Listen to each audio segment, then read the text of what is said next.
Sandu. Tumbuhan dengan nama latin Drosophilum lusitanicum ini memiliki ciri khas berupa tentakel yang bergerak. Ia tinggal di tanah yang gersang di sekitar Spanyol, Portugal, dan Maroko. Itulah kenapa sandu harus mencari nutrisi lain dari para serangga. Seperti tumbuhan pemakan hewan lainnya, sandu menarik perhatian dengan mengeluarkan bau yang manis dari tentakelnya. Ketika ada hewan yang hinggap, ia akan menangkap dan mencernanya hingga sandu bisa berbunga di keesokan hari.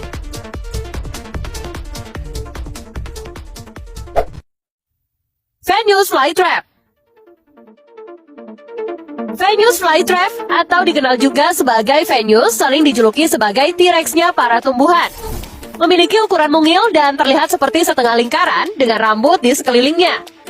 Tanaman yang berasal dari Carolina ini panjang tangkainya mencapai 30 cm dengan panjang daun 8-15 cm.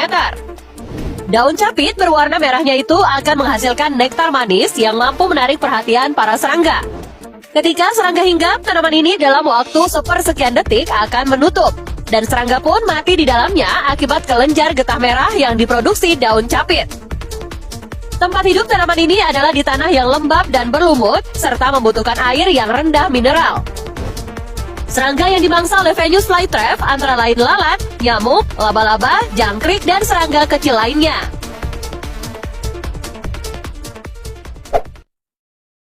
Byblis liniflora. Tanaman spesies asli Australia ini memiliki ukuran kecil dengan diameter dan tinggi mencapai 15 cm. Daunnya berwarna hijau muda dan seluruhnya tertutup oleh rambut-rambut yang berkelenjar. Rambut-rambut akan rontok dengan sendirinya ketika disentuh oleh serangga, yang membuat mereka yang bersentuhan langsung dengan permukaan daun untuk kemudian dicerna. Tanaman ini tumbuh di habitat yang relatif kering. Tropical pitcher atau kantong semar. Kantong semar adalah tumbuhan pemakan hewan terbesar di dunia yang dapat kita temui di Indonesia, Malaysia, dan Cina. Seperti namanya, tumbuhan karnivora ini berbentuk kantong dengan tutup di atasnya.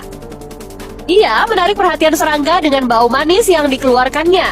Ketika serangga hinggap di mulut kantong semar, mereka akan tergelincir masuk ke dalamnya dan akhirnya mati karena cairan lengket berenzim yang dihasilkannya. Ternyata tidak hanya serangga, hewan lain seperti kadal, tikus, monyet, dan mamalia kecil lain bisa dimakan olehnya. Hal itu karena ia bisa tumbuh hingga mencapai tinggi lebih dari 30 cm. Nah, itulah guys 7 deretan tanaman pemakan hewan. Gimana nih menurut pendapat